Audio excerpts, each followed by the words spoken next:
Hello, good evening, and welcome to the Middle East to Qatar for the third round of Season 3 of the Virtual Motorsport Series Gold Split. My name is Edward Hunter. Alongside me is Sverri Coleman and Ahmet, our broadcast director. And you can see in front of you the Qatar International Circuit. I'm gonna have to mute Ahmet because it's way too loud. Right, it's Sector 1 with the first two S-bends leading into a slightly technical, but then speeding up with much more fast corners into Sectors 2 and especially Sector 3, which really doesn't have that many braking zones, all apart from the final corner. But yeah, a big challenge for our hypercars in GT3. 16 corners. It is one of the newer tracks in terms of ones that we race on, of course. But as you can see, sunshine at the moment, but when we get going, it's going to be the floodlights will be on and darkness will fall over Qatar then. So it's the third round of the championship then, as we see our field just going around in the end of free practice. And Stevie, I can just throw to you now, of course. We got after two races, we've had in both classes two different winners, respectively. Brandon Geitz and Giacomo Matrese winning the openers and Fuji in Hypercar and GT3 respectively, and then Marco Beltrame and Alexander Lay winning in both classes at Imola as well. And now Qatar, again, very different circuit to the first two. Temperatures are going to be a big talking point here, but we expect this is a race where everybody's going to have to make one stop within the hour to get to the checkered flag.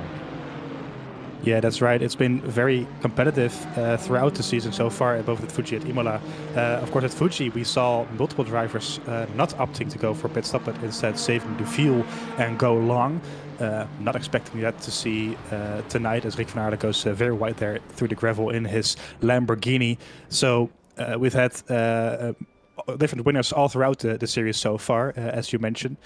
This track in particular should see a bit of a different car that's the quickest here. As we saw in previous races, the Toyota hypercar in particular should be quick around here instead of the Ferrari, which usually is the quicker hypercar. So this is going to be quite interesting to see how those cars compare to themselves tonight.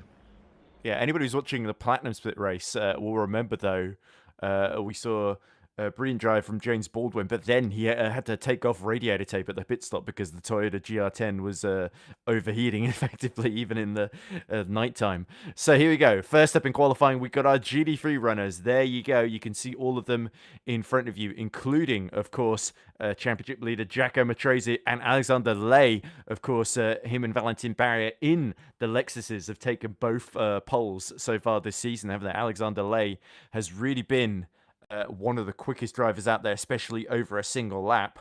But Giacomo Matrese recovered up to, I think, fourth it was in the end, with Matteo Di Buono, who, of course, the brother of Marco Di Buono, getting that first podium last time out at Imola in round 2. And you can see the full results there with Barrier and Lay, the only ones on the lead lap, 7 seconds between them. So even by Lexus standards, it was a brilliant performance by Lay. And it really could be quite an ominous one. The Lexus is very quick at Fuji, but the opening part of the race really went against them, and the fuel saving wasn't to their liking. But then Imola, they just blitzed the field. That could be a big telling sign for what we're going to see in Qatar and the rest of the season in GT3, where it's been mostly fairly even. But the Lexus cars are very much looking to make a big impression here. So there's your championship standings. Matrese, 37 points, 2 ahead of Alexander Lay. Valentin Barrier on 30 points in the second Lexus. Then we got Weisenberger, 4th on 21. Alexander Hanna, who had a difficult time, but did creep into the points after a difficult start in that Lamborghini. He's on 19 points. Matteo Di Buono on 15 after his podium in the Aston. Then we've got Luke Addison, another Lambo driver, 7th on 10 points after a strong drive at Imola. Clement Arbois is 8th on 8 points. Exactly the same as Artyom Manisha. Manisha with that late spin in Imola. What could have been for the Corvette driver. And then we've got Jean-Baptiste Thomas rounding out the top 10 on just 6 points. As you mentioned, Alexander Hanna starting off very quickly at Fuji, almost taking the win there by just a few seconds, I think it was. It was a tenth of a second that he missed out because Matrese ran out almost as he was crossing the line. He had to lift right off. So Yeah, it could Yeah, not have really been much closer. I mean, it's sort of almost Luke Whitehead level of heartbreak there that was just avoided by Jack Amatrese, for anyone who was watching the Platinum Split of Fuji last week. yeah. So 2 weeks ago at Imola, scoring a single point there. So he's still up there in the championship in 5th it is right now, but he needs to score some good points here tonight if he wants to keep an eye on the top spots here. Yeah, and the Lamborghini's definitely been the interesting choice. It was really interesting talking to Alexander after that race. And of course, confusing because we've got Alexandre Lay in the Lexus and the Alexander Hanna in the Lambo. So they're making it very confusing for us.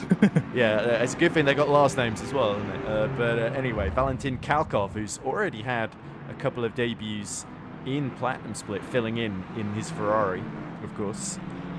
Is now, as he dips into the gravel, going through the final sector there.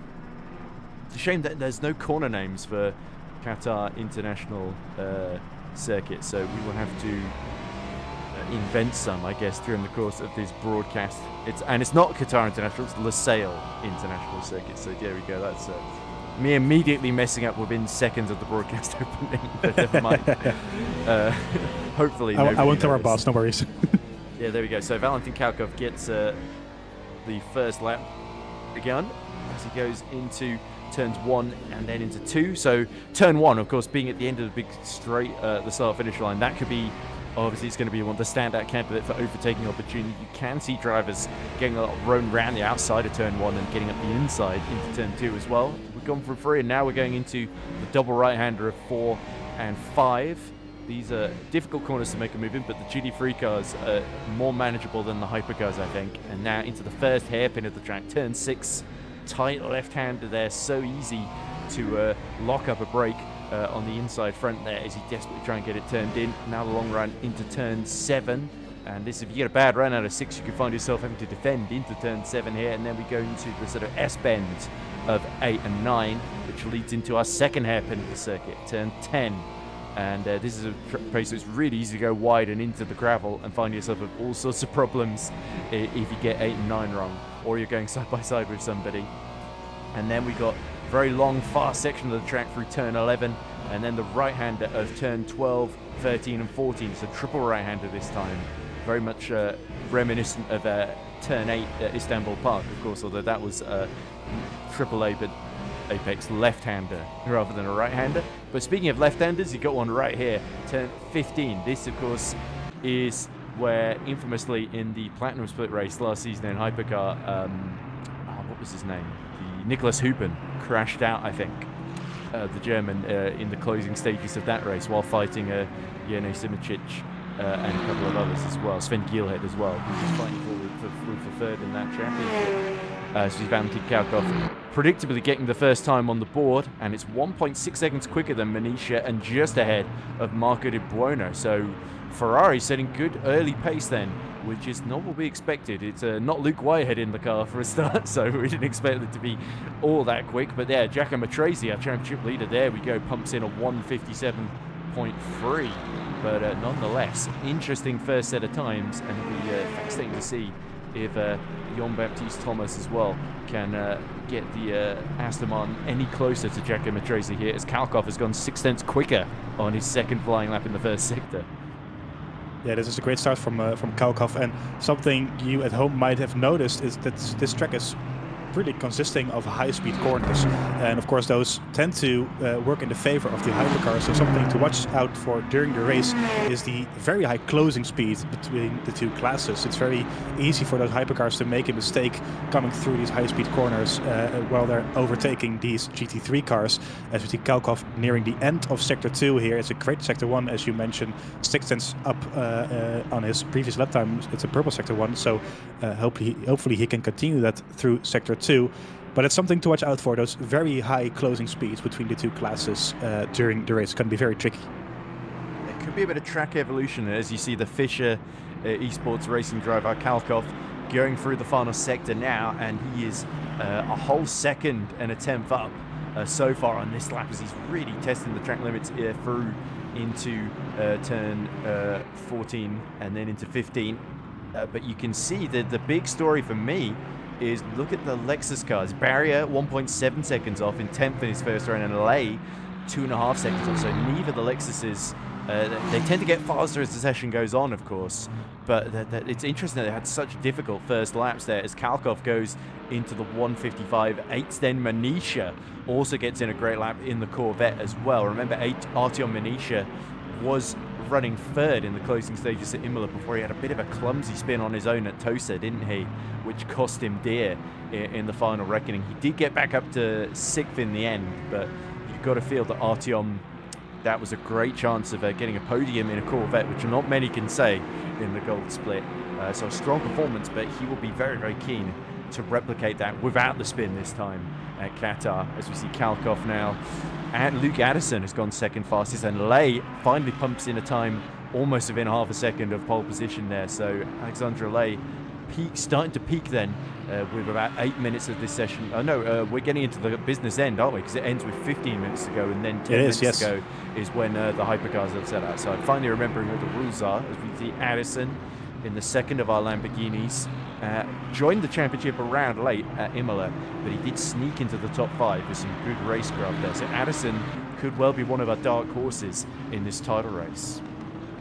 Yeah, and the Lamborghini does seem to have quite some decent pace here. The GT3, as you mentioned earlier, Alexander Hanna performing very well at Fuji as well. So it's not a car that's been chosen a lot in this championship, in both the gold and the other series that we have. But it is a quick car if you can get your hands on it correctly. The Aston seems to be a bit more comfortable to drive, a bit more easy to drive and get the performance out. But the Lamborghini is definitely a GT3 car to keep your eyes peeled on, because it's a very, very quick car in the correct hands. Yeah, we don't have any Lamborghinis in the Platinum Split, although we do have a Porsche 992, as I think it was Leon Bent rather adventurously switched to it. It actually was very good at saving fuel. He finished, I think, top 6, top 7 in the Platinum Split race at Fuji.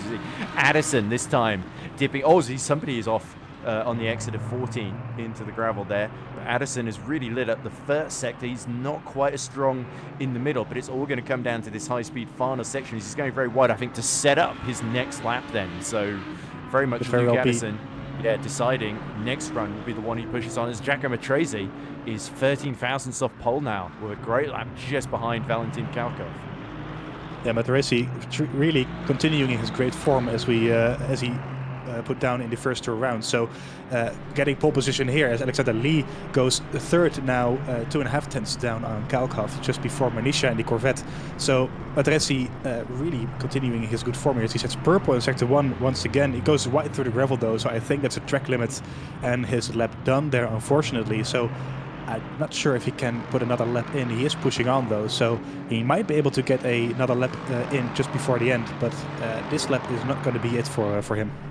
There we go. Sorry about that. I just I was interrupted and told that dinner was ready, so I can just survive to the end of GT3 quali, and then I guess when the 15-minute mark elapses, I will quickly scoff down dinner while you help cover the hypercars. I know you're not 100% today, Stevie, so I hope I'm not going to strain your voice too much. Okay, all good. Right. No worries. Alexandre Lay then. This key lap then, desperate to keep his 100% pole position record up so far, but Valentin Kalkov, where is Kalkov in the championship at the moment? I think, he's actually last, isn't he? Because he didn't finish at Imola, and I think he got CC. I forget what that stands for in the result. He changed his car to the that was Ferrari. Yes. Oh, somebody spins right in front of Alexandre Lay, and that's going to be potentially a yellow flag that scuppers this effort here. You're all slightly down in the middle sector, so it should be okay in terms of obeying yellow flags at least. But that might well have cost him pole position here. Yeah, it was a very good sector 1 from him, but this could see him improve on his lap time, but not on position, as he is currently 2.5 tenths down on Kalkov. Matrese only over. Third. Yeah, there we go. So that's his qualifying done, unfortunately. He remains in P3 as these final lap times are being put on the board here. Matteo De Bueno currently in P5 in the pink Aston Martin. So Alexander Lee sticking in P3 for now, with Manisha still in P4 and Kalkov with that 55.8 still in P1. And it seems like the other cars are not having the performance in the tires anymore to compete really with that lap time. Yeah, Barrier, by the way, only up to 8th in the end. So the second Lexus not locking out the front rows. We see the DC Racing in that distinctive, almost looks like. Are you familiar with, in the UK, we had this character called Birdie Bassett. It was made out of these gaudy-coloured sweets. That's what Mattia De Buono's livery reminds me of, essentially, Birdie Bassett, to use a very It does look like a car that's... reference.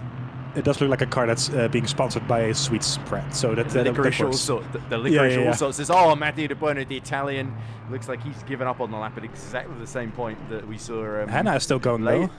Alexander Hanna again down in the middle sector, but can he get that Lamborghini with its Visceral eSports livery? I didn't know Alexander was part of Visceral eSports, so that's good to know. He gets up to P7 with a better final sector, but that's still a little bit further back than he'd ideally want. But Hanna, hopefully, qualifying better than Imola will allow him to avoid some of the trouble then as the final couple of laps being completed then.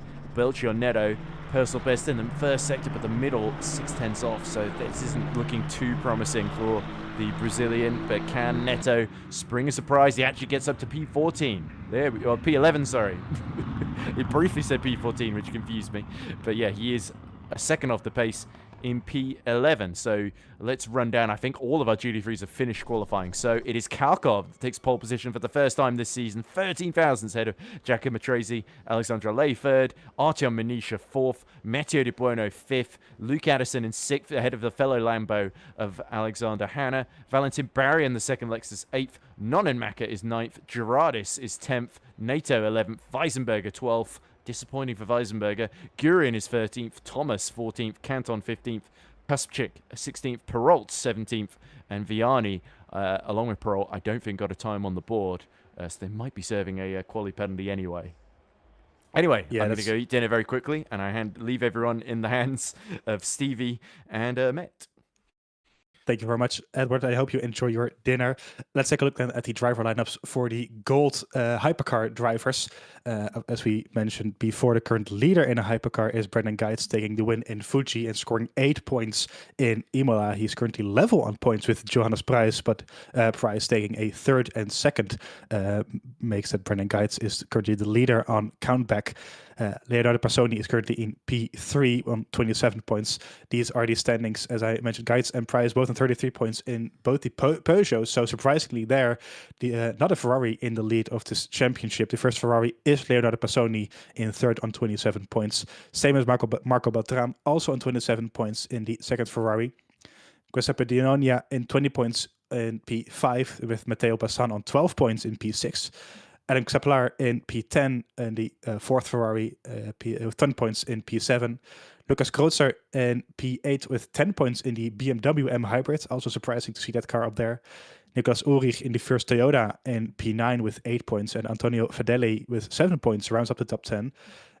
So Ulrich potentially in good shape here with the Toyota, which should be a very quick car around here. However, that Peugeot also showing some great pace in this championship so far. These were the results of last time out with Beltran taking the win just under 6 seconds ahead of Johannes Pryce in the Peugeot. So Leonardo Passoni taking third there with Kreutzer there taking P5 in the BMW. So it's a great result from him. Bassan P4 just ahead of him. Brendan Geitz, the championship leader, as I mentioned, in finishing in P6 in the second Peugeot. Fedeli, Priviato, Dinoia, and Butsin rounding up the top 10, all driving the Ferrari hypercar. So this should be a very competitive qualifying session. We see here, of course, there we have all the cars lined up at the exit of the pit lane. 12 seconds to go before the light turns green and all these cars can go set their competitive lap times out. Of course, something that we didn't mention at the GT3 qualifying is that all these cars do not have access to tire warmers, so they start out on completely cold tires, which is where you can see that the Peugeot there spinning up the rear tires, trying to get some heat in them already. And just hoping not to bin it on the outlap and, well, destroying your chance on a good qualifying here instantly. You want to get those tires up to temperature rather nicely and get some lap times in. So we expect the times to drop off a little bit as we get further along, similar to what we saw in GT3 with Kaukov setting his quickest lap time on lap 3, I think it was. So we should expect to see something similar here if we see the cars weaving around trying to get those tires up to the correct temperatures. So coming through the second sector This is the turn 4-5 complex, I think it is. Given the very limited elevation change and the very, well, the corners that look quite alike, it's sometimes a bit difficult for us to spot where they are exactly, but we're going to make the best of it. This is through turns 7, 8 and 9 towards turn 10, the hairpin, up to 11, and then to the very quick triple right-hander, 12, 13, 14, coming up there, which is the place that we can see the biggest pace difference between the Hypercross and the LM GT3. It's going to be very interesting to see how that plays out during the race. We have Paul Lapierre in the very bright and yellow BMW M Hybrid. He is currently in P16 in the championship after a DNF in Fuji and changing his car to the BMW M Hybrid, but it hasn't worked out for him just yet, as he also had a DNF in Imola. So hopefully for him, he can turn around his fortune just a little bit here at Qatar in the very striking BMW. Coming through the first turn for his first timed lap here tonight at Qatar. As we go on board, we can hear the onboard, the V8 engine of the BMW coming through turns 2 and 3. Really, well, it is a corner, but you don't really have to do anything for it to go through it. These two, however, turns 4 and 5, very tricky, very easy to get those wheels on the gravel on the outside. Coming through 5, you can see the car wiggle just a little bit. Maybe those tires not up to temperature quite yet, so we see a yellow flag somewhere as well. Maybe someone going a bit deep into turn 1, for instance. Coming through turn 7, a very late apex here, cutting through the inside and then making his way through 8 and 9. Also very tricky, these. It's a very high-speed track, of course. It was built originally for MotoGP, so it's a very flowing track. You need that for bikes, of course, so it's always very cool to see these cars flying around here with the high downforce that they have, coming through 12, 13, and then up to 14. There we go, looks nice and tidy from Paul Lapierre in his first flying lap. Then turn 15, tucking it into the left-hander here. Very high speed, very easy to go over track limits. Up towards turn 16, hard on the brakes, a late apex as well, and full on the power here towards the start finish line. This is going to be his first timed lap. Let's see what it is. It is a 39.4, the first timed lap, so we can expect about 2 seconds quicker than that over the coming period. As Brennan Price goes quicker instantly by half a second with a 39.0. Ulrich currently in third. The first Ulrich on just 0.02 of a second slower than Lapierre, and the second Ulrich 0.6 behind Price in P4. I do not think that the Ulrichs are related in any way, shape, or form. So it's just a very common last name in Germany. So it's sometimes a bit confusing for us, but as everything, we're just gonna make the best out of it. As Beltram now goes quickest with a 38.9, so the first into the 38. As Bassoni goes second, 0.06 of a second slower than Beltram, so that's a 38.9 for 1 it is, I think, with Bassan less than a 10th slower than Beltram as well. So some very competitive lap times already, with Price still in fourth with just under a 10th quicker as well.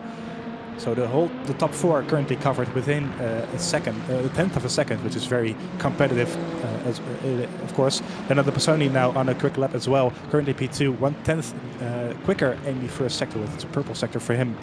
So very good start to the lap there. As we see the Ferrari just behind, getting some track limits there, I think. As always, it's the white lines on the track that will tell you if he goes, oh, there we go, over track limits or not. Might be his lap done as well. We will find out at the end of the second sector. If we do not get an update on the timing, then it is very clear to us that it is a track limit. But currently, Timoulien in P14 with 15 seconds slower than the first lap time, so he might be the person who got caused the yellow flag that we just saw. Bassoni 2/10 down on the purple lap time is a yellow sector for him. So it's not a track limit, luckily, but it is slightly down on his time. So this is not going to be an improvement just yet. As you see, Rick van Aarle going 6th in the Lamborghini. 5/10 down as Bassoni goes into the pits, potentially for a new set of tires, which he has to warm up rather quickly then if he wants to get some performance out of them. Lucas Kreutzer going slowly there, currently in P5. might be going for a slow lap. He is also in the BMW M Hybrid, so 2 of those in the field at the moment. Rick van Aarle now in the black and red Lamborghini. He raced the standard livery the first 2 rounds, but this time it is a different livery. So always nice to see the retired Lamborghini at this point, unfortunately, in the field, in the hands of Rick van Aarle. It is not a very good sector for him, sector 1, so 7 tenths down on the provisional pole at the moment. Might still be an improvement. Well, he's now 4.5 tenths down on pole position, so I think that's is not going to be an improvement for him. Marco Bartram is on an outlap, however, so he is going to try and improve on that provisional pole that he has put down on the board. Passoni as well, so that both of them have put on some fresh tires, or at least some new fuel to get the laps in. And is it potentially, as you see a spin there as well, so someone going off there, and I think he will they will be returning to the pit lane and get some time to put another lap in, I think. But both P1 and P2 going for it again. Johannes Prijs in P4 also going for it again. You can see them going slowly, trying to find some space to get that lap in. This is going to be a very interesting, well, probably 1-lap shootout between these very quick drivers here. They might have enough fuel to get 2 laps in, but it's going to be very competitive to see how these guys perform. The current settings: Beltram in provisional pole position in a 38.9, Passoni P2, Bassan P3, Prijs P4, Kreutzer P5, Van Aarle P6, Di Noia P7, Ulrich P8, Lapierre P9 and Ulrich P10. So that's your top 10 right now within 6 tenths of a second. De Campo, Fedeli, Previato, Butsin, Demlier and Sobers round up the rest of the field, with Sobers in the pit lane, so he might be serving a pit lane qualifying penalty there. With Demlier still 15 seconds down on Beltram, so no competitive lap time for him so far. Passoni, then we go on board with him. He is currently P2, 6 thousandths of a second slower than Beltram in provisional pole position. We go on board towards turn 1, then hard on the brakes at around 50 to 60 meters. Tuck it in with once again a very late apex there. Making his way through turn 2, third gear, and as early on the gas as you can. Coming up towards turns 2 and 3. There we go, nice, not touching any gravel there at all through 5 up towards turn 60. Very tricky hairpin. Oh, as it locks the brakes just a little bit. But it's a nice exit from him. It's 1.5 tenths quicker on the first sector, so it's a purple sector from him. If he can keep it together, this could be a very nice pole lap from him as indeed. Coming through 8 and 9 towards turn 10. Oh, once again locking the brakes just a little bit. But it's a good exit once again through 11 towards turns 12, 13 and 14. The very quick complex here. It's not quicker through the second sector, so not as competitive as he is able to. Oh, sliding there, through the gravel. That might be his lap done, but I think he can get another one in if he wants to. Johannes Prijs, however, has gone into first, I think. Yes, it's Marco Bartram now in second. So Johannes Prijs in the Peugeot going quicker with a 38.7, so that's by 2.5 tenths quicker than Andretti it is. As Bassan goes even quicker with a 38.7 as well. So Bassan and Prijs now on P1, P2. Bartram in third and Passoni still in fourth. Very competitive from once again the Peugeot, showing some great pace there. So Matteo De Campo now in P5 is starting his final lap as well. 9 seconds left on the clock. Of course, you can finish those lap times when the clock runs down to 0, but you cannot start another one. So there it goes, 0 seconds on the board. But it's a final lap shootout here between these drivers. Leonardo Passoni comes through sector 1. It's 200ths of a second down on Bassan, but it's going to be very competitive. As my co-host Edward is back for the final few moments of this qualifying session. Edward, you're joining at the perfect moment here. It's going to be very close between the top 4 here. I do have a habit of doing that, don't I? Sometimes it seems. Or whenever I join, I just retroactively pretend it's the perfect moment. But anyway, Matteo Bassan looking to take, I think, what would be his first pole in the gold split, of course. But he's got some stiff competition. Passoni fresh off his first podium in Imola, just 20 hundredths down in the first sector as he tries to get onto that front row. He's nearly 2 tenths down in the middle sector. This isn't looking too promising so far. There's a yellow flag out there somewhere. Johannes Price, oh, very, very nearly got half the car onto the gravel there, so that's surely going to hurt some of his momentum. Lucas Cruiser in the BMW, the Cube SimSport driver, desperately trying to get into at least into 7th position. That middle sector's really hurting him. It's amazing how almost like the car looks like they're about to completely fall apart over the curb, such is the speed at which they throttle them every lap. It seems Lucas Cruiser towards the line. Is this going to be better than 8th position? It is a better time, but not a better position.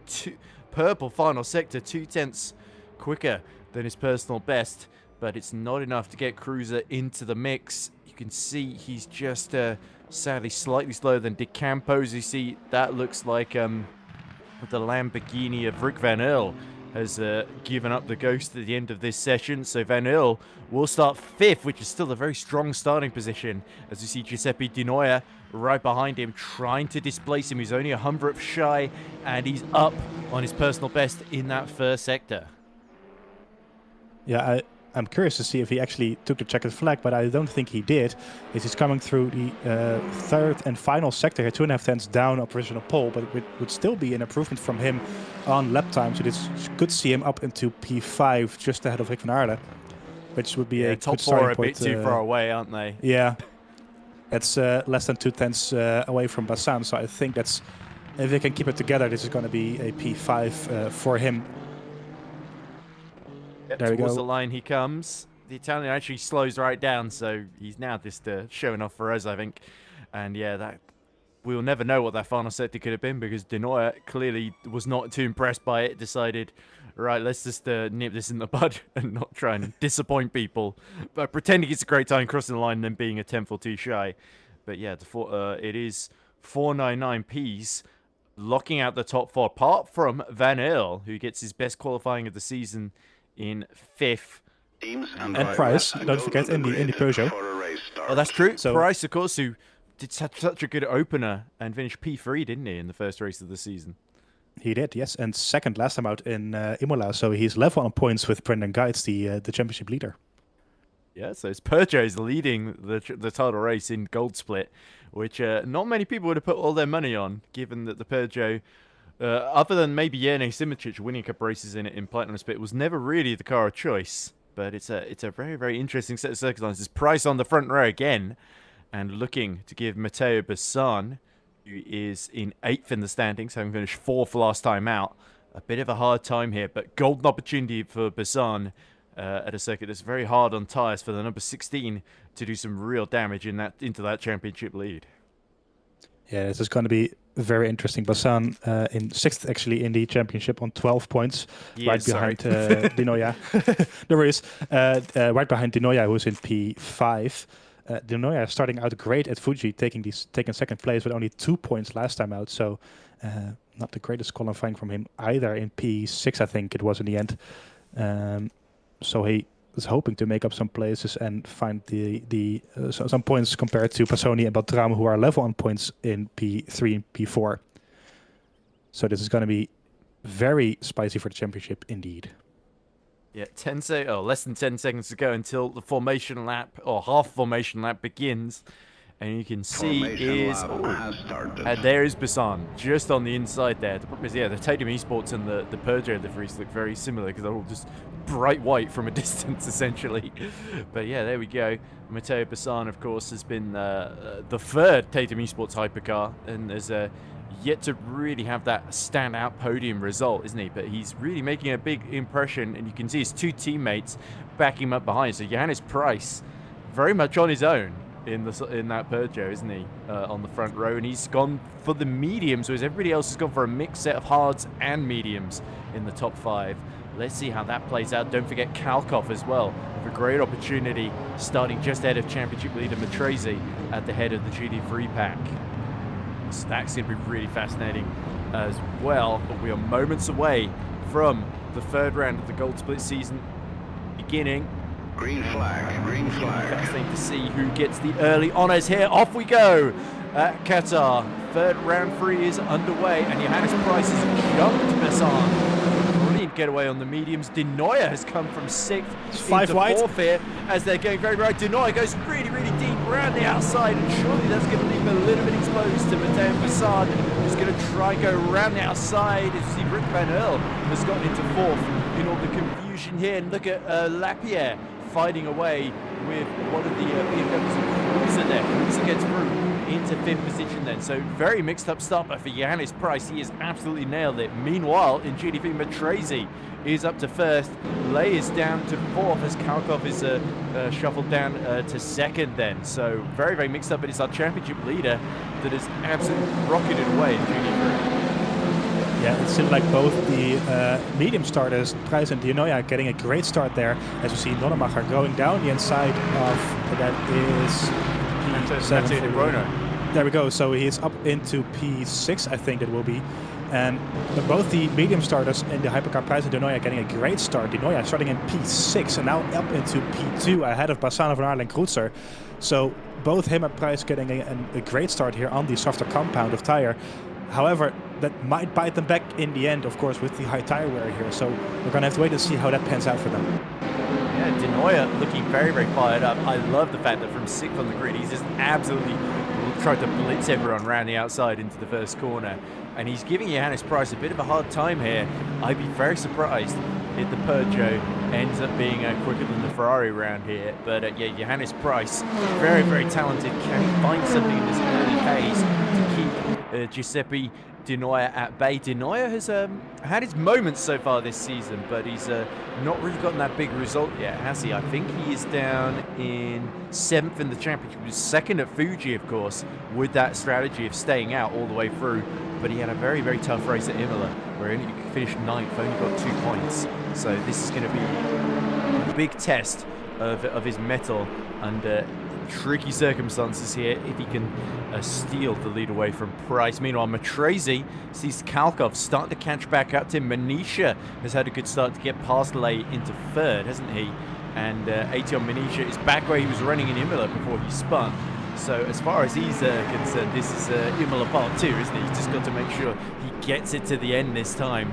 But the strategy will be really interesting in terms of the pit stops for fuel in GD3, because we think they're all going to have to pit to get to the end here.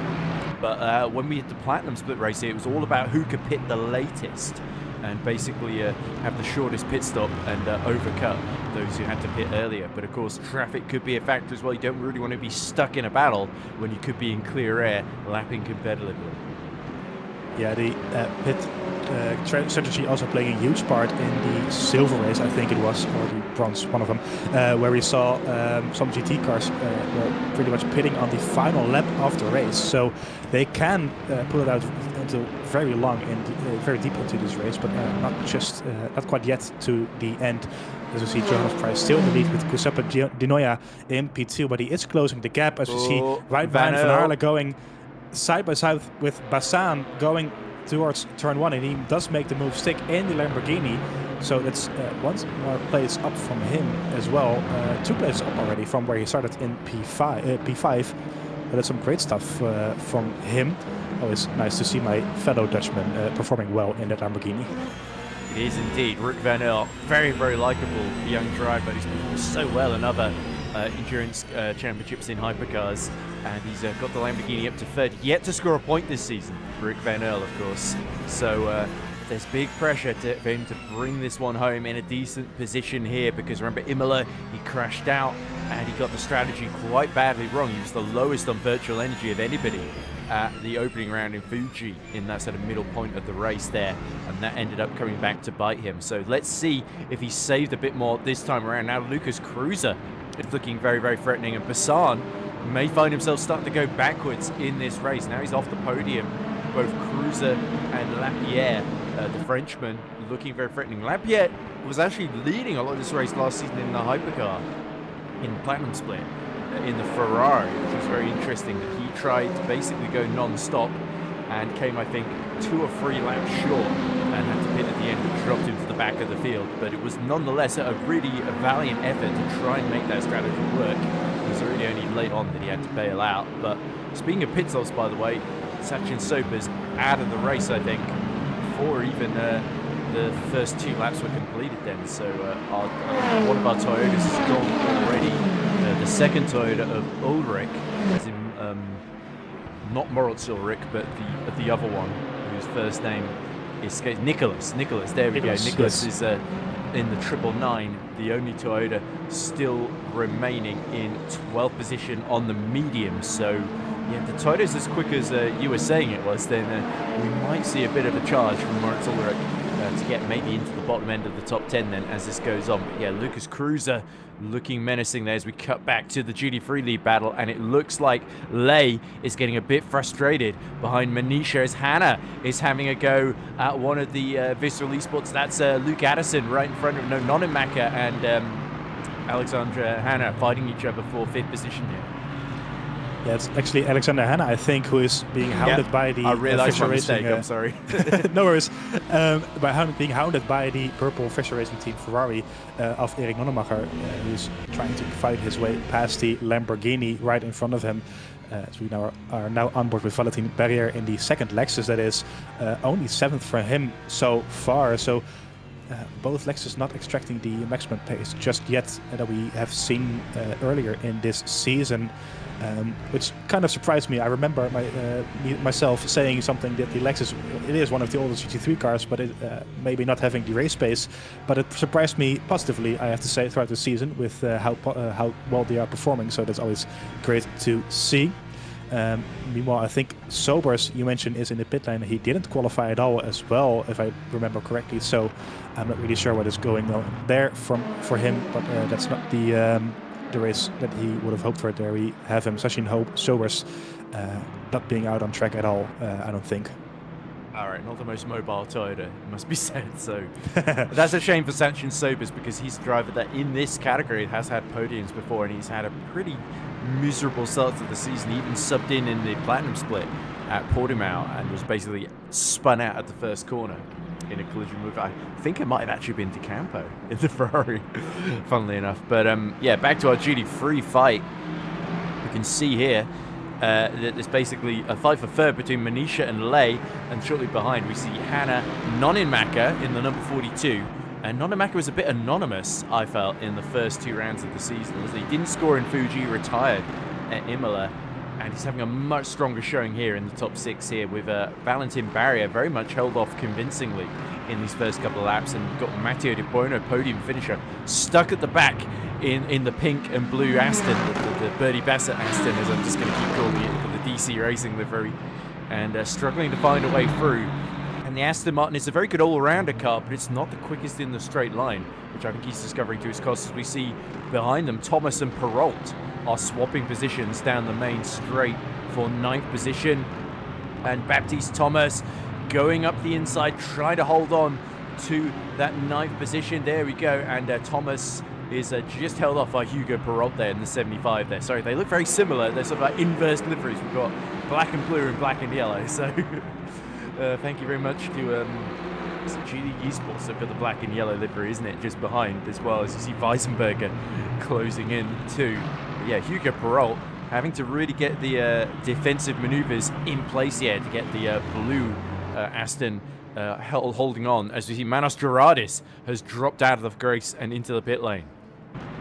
Yeah, that's unfortunate from him, as we see Maciej Kapcic, who is now in P17, the latest runner, the last runner of the LM GT3 field in the BMW.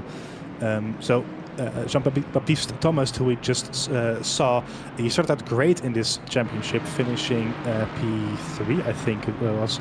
No, he was running up into P3, but had almost making contact there as well with the car in front of him. Actually, this is between Thomas and Weissenberger, the 2 teammates. Yeah. I think they are. Thomas went too deep into turn 10, I think, in the hairpin. He did, yeah. So Weissenberger now all over the place of Jean-Baptiste Thomas.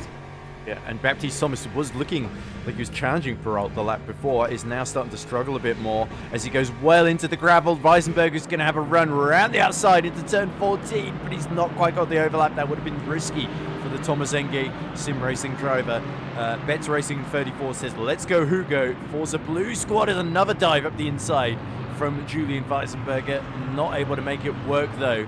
And you can tell now, as you see Addison behind is holding off a pack of his own, including Julian Gurin. He is desperate to become part of this equation. So Addison qualified well, but he's dropped out the top 10 in the opening couple of laps of the race, hasn't he? So might well be some damage aboard that Lamborghini, and he's trying to nurse it as best he can. But Julian Gurin looking threatening at this early phase in the G League eSports machine. He does, yeah. As we see Belquar Neto already in the pit lane, so might be a very early stop from him, just trying to get out of the way. There we have him in the Aston. I think it's just a very early stop. There he goes once again. So trying to go for a huge undercut there off the rest of the field, potentially there. Not really sure if that's going to work out, because now, of course, he has a heavier car throughout this race, which could cost him some lap time. So going to be interesting to see where he ends up at the end of this, as we go on board with Lucas Cruiser, who's still in P5. Following, I think it's Bassan right in front of him, and Van Aerle just ahead. There we go. Van Aerle still in P3, and the Lamborghini and the two Pryce and Dinoya still in P1 and 2. As we see the first traffic there, the first LMGT3 traffic of this race, which is gonna can make or break your race, especially on this track. Wow, being held up there very much there. Bassan coming through the Aston. I think this is the battle we just saw between Thomas up ahead there. So this is around P10 of LMGT3. Whoa, diving down the inside. Very close stuff. Yeah, I like how most of this commentary is now just turned into just a whoa, and rather than anything all that insightful. But I'm guilty of exactly the same thing as we see. There's Weisenberger. Oh, just holding up Cruiser. Cruiser sort of hesitated there, and that let Bassan just absolutely pull away through turn 14. It's same for Van Aerle. So if anything, the GT3 backing so bunched together has allowed the hypercars to spread apart a little bit easier. It really has, yeah. And this is, like I said, this can really make or break your race. Of course, traffic, it takes and it gives, but if it takes in the wrong moment, then it can really hurt you big time. As we see Davide Canton now in P13 here in LMGT3, who's closed the gap pretty much to the battle in front. As Addison pulling out on the outside there. So Luke Addison in trouble here after his 5th place in Imola. He's not really moving forward in this race. I think there's definitely damage to that Lamborghini, because Addison has just not looked confident at all in these early phases. Yeah, that's not his race so far. So Addison, who had a DNS in Fuji, but scored 10 points in Imola, it looks like he's dropping back big time now in P15, so no points at all. So, like you said, he might have had some damage there with someone, maybe an accident that we didn't see. But it's not really good stuff from him so far, as we see some more hypercars making their way through this field. This is very tight stuff here going on. So, yeah, Addison, not the race that he would have hoped for. Yeah, more lapping. Oh, it's like a mobile chicane between Manisha and Lay there, isn't it? And first was that Van Aerle, and then there's Cruiser, I think, just behind. It might actually be some of the back markers in Hypercar making their way through there. Yeah, it is Cruiser. Cruiser and Bassan, of course. I forgot Bassan was in between Van Aerle and Cruiser there. As we see Matteo Bassan, our pole sitter, who's been shuffled back to 4th. He's not really had things go his own way. Be interesting to see what the virtual energy stakes are as we see the two Tatum eSports races about to combine. Matrese flashes his lights to say hello to Matteo Bassan there. And Bassan is, well, I'll see you in a couple of laps, I guess. And there you can see Van Aerle. As I expected, Lambo using a bit more virtual energy, 47%, nearly, is that 11% more than Denoy and Price ahead of him, and Bassan behind as well. Crucially, was Lucas Cruiser and Lapierre, have both saved a lot in the BMW hybrid 38s as well. So it'll be fascinating telling us who's running and who might have to come in first. Yeah, so Van Aerle, it's a huge gap in the virtual energy between him and the leaders. So I'm wondering if he actually short-fueled his car at the beginning of this race to make it a bit more light and get some performance that way. But it's going to be interesting to see how that works out for him in the end. He's still in P3 right now, though, in the 63 Lamborghini, with Bassan in 4th and Kreutzer in P5. Lapierre also on full mediums, but not really making up any places so far. Same can be said for Ulrich in number 12. Bit difficult to see from this side which one of the two it is. So the full mediums start working. It's Pisoni behind him, isn't it? Behind Lapierre. So Pisoni, who finished on the podium, 3rd position last time out at Imola, is starting to put the pressure onto the back of Paul Lapierre, the Frenchman who's very, very experienced in both real-life racing and sim racing here in the VMS and Le Mans Ultimate in these hypercars. Although, of course, he's more used to the Ferrari 499P than the BMW. So, saving all that virtual energy, is he just conservative in his early stint, or is he genuinely intrigued? Because if only clears him, then you think Beltrami and De Campo can't be far behind either. As you see, look at him pulling away down the straight here, and that is encouraging. It's interesting because there was an update just over a week ago to the game that a lot of people are saying made the BMW hypercar much stronger. And it was interesting after the Platinum Split race at Portimao that Jene Simoncic and Michi Hoy were both bemoaning, that's our best chance to score a decent result this season gone. Oh, it's never going to be competitive again. Then Michi Hoy puts it on pole and finishes 2nd at Fuji next time out after the update. As we see here on board with Pisoni chasing down Lapierre into the turn 6 hairpin, and I think that was a boarded replay, so I think we're still on live. As we see Pisoni just shuffling around looking for an opening here, and Leonardo, what can he really do to find a way past Lapierre here? Does he got to just dive up the inside into the hairpin and hope that he can sort of unsettle, or is it a case of just sustain the pressure rather than going for one big lunge over several laps and hope that Paul Lapierre is just distracted enough to miss a braking point or just make a small mistake that he can take advantage of? I think he just has to put on the pressure as much as he can and wait for Lapierre to make a mistake. It's very easy to make a mistake here, especially with the traffic playing such a huge part. So he just has to stay calm, stay right behind them and go for an easy opportunity, another risky one. Of course, there's still 42 minutes to go in this race, so you don't want to ruin your race with a too optimistic move here. There's still plenty of time for Lapierre to make a mistake. So I think he just has to put on the pressure as much as he can and buy this time patiently, which is very difficult to do, of course, but it's probably the most sensible thing to do here. Is Deco Materesi is still in the lead of LMGQ3, but Kaukov has closed the gap just a little bit here. Valentin Kaukov in the Fischer Racing Team Ferrari, who is closing the gap bit by bit here, and Manisha still in P3 with Alexander Lee and Alexis following closely behind.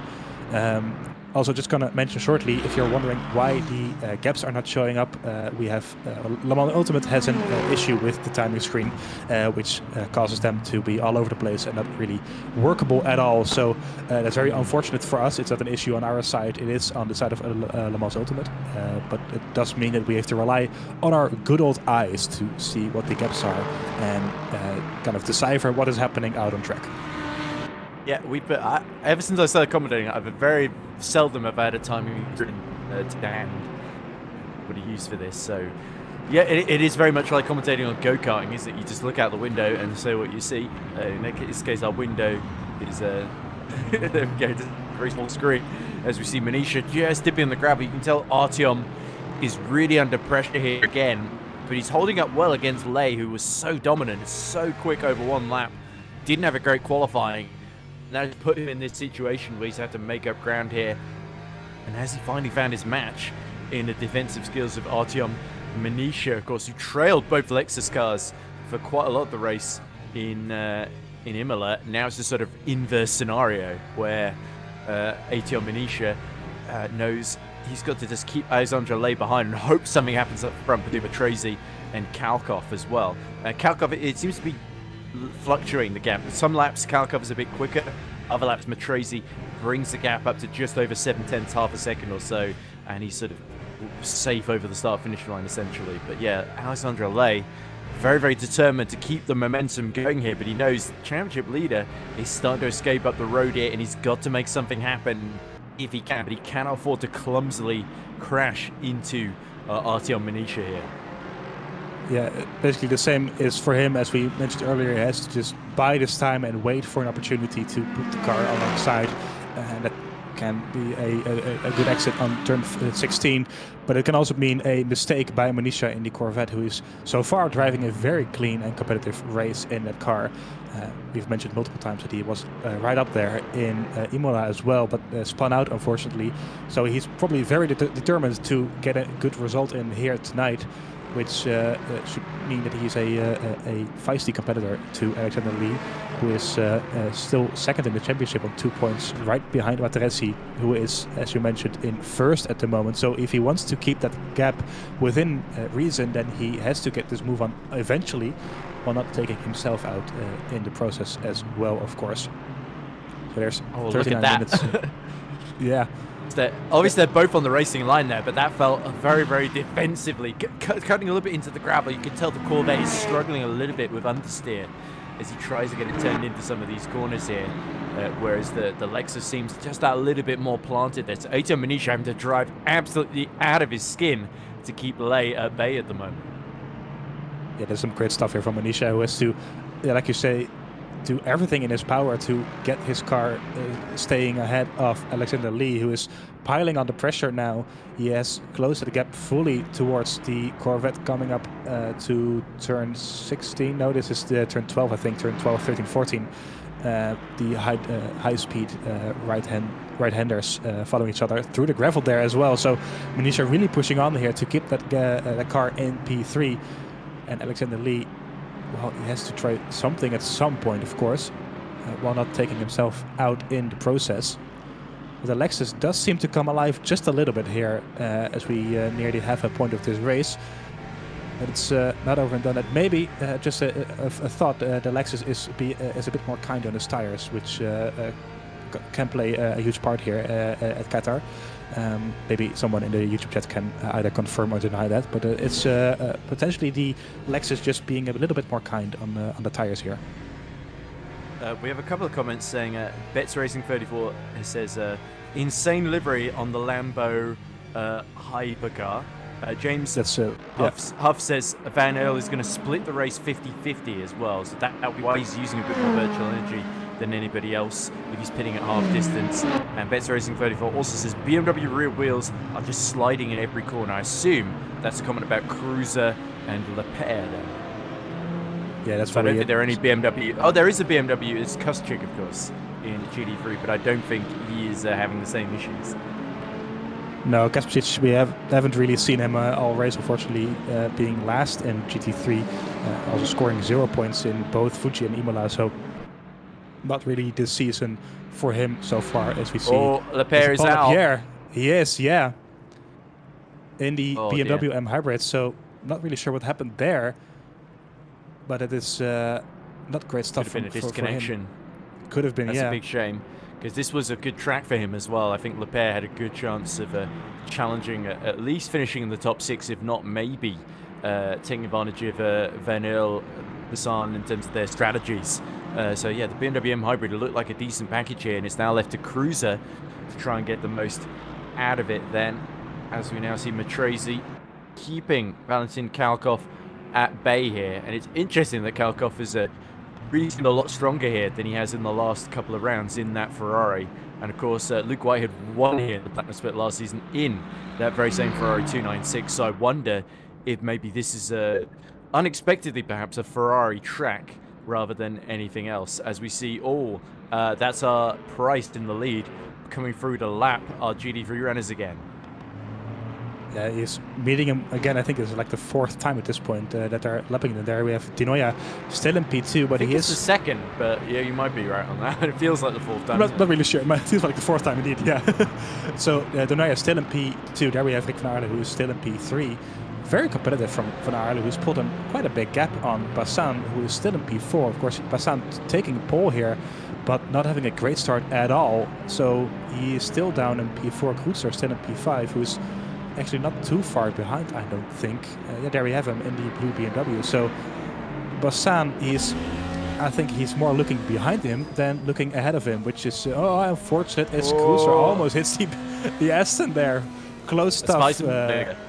It is, yeah. So very close for Cruiser, who is trying to push as hard as he can to catch Bassan here at some point. But Pryce and De Nooijen keeping those mediums alive, rather surprisingly, to be honest. I thought they would have fallen off a bit more at this point, but maybe they're going for a tire change as well at the pit stop, potentially, whereas the hard runners might opt to leave those tires on. I'm not really sure what those strategies will look like, but of course taking tires will cost you an extra 12 seconds, so that's something to keep in mind on during this race. You can keep the tires alive a bit longer. That is a distinct, as well as we see Kalkov being, and that's not Kalkov, is it?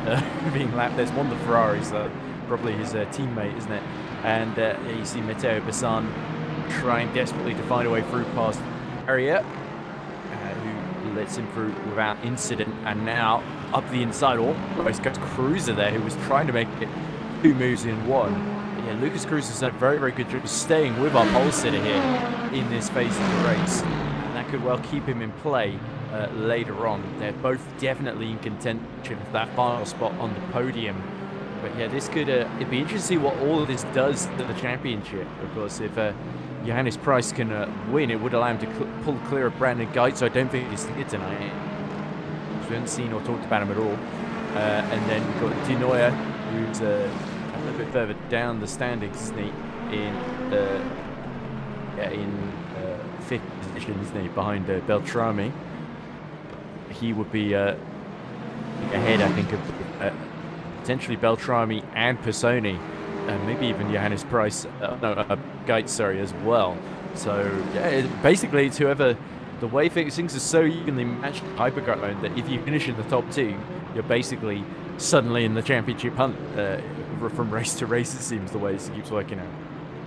Yeah, of course, exactly. Brendan Geitz is not here, like you say. I think he mentioned that in the interview that we did 2 weeks ago at Imola, that he would miss this round. So him missing this round will see Pryce, 25 points clear of him if it keeps like this. De Nooijen now in P5 on 20 points, which would see him ahead of Brendan Geitz as well on 38, that is. So this is could be massive for the championship, especially Johannes Pryce, if he can keep this going, who could potentially take his second victory here tonight. Of course, it's still a long way to go, so we're not going to jinx anything. Would it be a second? Yet. It would be one victory. Never mind, I'm looking at the wrong spot. It would be his 3rd podium, though, in a row, taking 3rd at Fuji and 2nd at Imola. So it would be one better for him, taking his first victory potentially here tonight. Like I said, we're not going to jinx anything with the commentator's curse. But it's a very competitive start for Johannes Pryce in the Peugeot here this season. Something I did want to mention, now we might potentially near the pit stop of Rick van Aarle, who, as somebody mentioned in the chat, is splitting his race 50-50, is the very tricky pit lane entry there. We saw a Ferrari sliding there a bit on the exit, but the pit lane entry, Rick van Aarle going wide as well there through the gravel. It's very easy to cross the pit lane entry line if you come in, and it will give you 3 points of track limits basically instantly. So that could see you get a drive-through penalty pretty much instantly, which is it will break your race pretty much. It will end your chances on a good result here. So these drivers have to watch that out very carefully here. It's a very easy mistake to make. Don't ask me how I know that, but. They really do have to watch out for that one. Yeah, it's not only him that's using a lot of virtue. Mattia De Campo in 8th as well is doing a similar thing. He's got 22%. Van Il's got 24%. So yeah, running aggressive in this opening stint. It's certainly worked for Van Il so far because it's allowed him to pull away from Bassan. But it really depends how the second stint goes as well. And I'm not quite sure it's going to be the strategy that gets him into victory, unless, because he's the leading runner who's got on the mixed set of tyres, if he can get that working for his favour for a shortest pit stop, maybe it could work for him. But it really just depends where he filters out into the order and what that second stint looks like as well.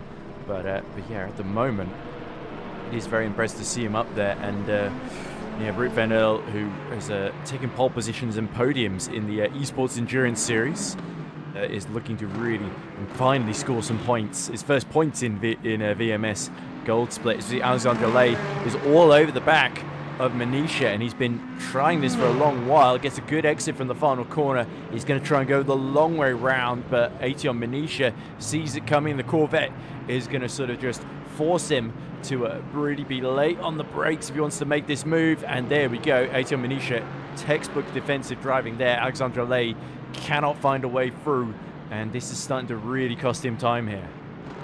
It really is. Well, there was the mistake of Manisha that I was talking about, that he kind of needed to get this move done, but Manisha being able to defend really well there through turn 1, pushing him just wide enough to get a better exit there and get stay ahead of Alexander Lee, who is, well, like you say, probably getting quite frustrated here about the amount of time that he's losing compared to Materesi, who is still in the lead, which means a huge point swing into his favor. So Alexander Lee, he's trying to force Manisha into more mistakes, but it's not really working for him just yet. I mean, only Belcher Neto has decided to pit before we get to the stage, essentially. So I think he could be the only one on that strategy. I doubt it's going to work for him. It could be that he was 11th on the grid, remember, so he wasn't completely off the pace, only about a second, but it's difficult to see Belcher strategy getting into the points, let alone high up in the points. As you see lay out, really starting to try and find a chink in the armor that he can exploit. But Etienne Manisha has learned his lessons, the painful lessons from Imola, and applied them to good effect here at half distance in the race. Still 28 minutes left to go. Manisha will have to defend and keep defending if he wants to finish on the podium for the first time. Exactly, yeah. So, Edward, just so you know, you are getting a bit robotic-y, bit of a robot sometimes. So, just for the viewer as well, gonna deal with that, of course. Neto did pit very early, as you say, and James Hu in the chat saying that he pitted to avoid the traffic that he could have caught. So I'm not ruling out Neto out just yet with that early pit stop. It could see him up into the points after all, but it is going to be very difficult, of course, with the relatively longer stop, I think, that he had to make compared to the other LMGT3 cars. There we have him driving very lonely indeed. Not the most exciting race for him, I don't think, but I'm curious to see where he ends up eventually. I'm not counting him out just yet. Yeah, can you hear me a little better now? I've decided to try and minimize the screen. Which pictures, which are. But I think my internet's dying. There's not much I can do. It's a little bit iffy, but we'll work with it. It should be all fine. Someone saying also in the chat. It's probably my dad trying to stream something downstairs. We'll send some angry emails to him about it. So someone mentioning in chat that someone might not pit at all, but someone else is saying it's probably not going to be worth it to extend that fuel tank here, because lifting a coaster will cost you quite a lot of time, I think, during this race. Meanwhile, these two teammates, Bassan and Passoni, three teammates, Tram is following closely behind as well, the three Ferrari hypercars. Fighting for P4. I'm not really sure if we're going to see a massive battle playing out here, or if they're trying to play the team game and work together and finishing as high up as possible, not taking each other out. Going to be interesting to see how these three end up at the end of this race. Okay, I'm not even sure it's worth speaking at all if my voice is going to sound terrible. We can just give it a try, and otherwise I'll fill in just a little bit. But I think we can make it work if you want to. Yeah, it doesn't sound too bad on my end, but I'll just try and do the best I can. Let's give it. Yeah, go ahead. 28 minutes. It's still 28 minutes to go. 25 minutes. Sorry. Yeah, I can't read it because I have to make it so small to try and get her on top of the bandwidth issues. But yeah, I suppose. Oh, Denoyer pitting from second. There we go. Something finally happening in this race. There we go. It's been a bit of a dull middle stint since the start. No real overtakes to speak of. A couple of close battles, but not much else, as Denoyer is now being serviced And he started on the medium, so it'd be fascinating to see if Denoya decides to change tyres at this point. If he's going pitting with 25 minutes to go, that could precipitate a huge rush into the pit lane as Van Ile is on, I think, 12% there. It's 13, so yes, very close. We see multiple cars in the pit lane with Bassan, Ulrich, Beltram, Denoya, Fideli, and was already in the pit lane. So 5 pit stops being made right now. Well, it's mostly the Tatum eSports guys, I think, with Beltram and Bassan, I think, right? If I'm not mistaken. There we have him. Yeah, I think Pisoni is staying out, though, in third, as we see Beltrami following his teammate out of the pits here. And Beltrami, who, of course, won in Imola, needs to get as many points out of this as he can. Will Tatum eSports use team orders? I very much doubt it at this early phase of the season. I think it's very much a free-for-all. I would say so, yeah. It's probably a bit too early to play any team orders or team games here. Interesting, though, is that they're pretty much all on 27%, except Bassan, who's on 25%, which is roughly the same of Passoni, who's still in third.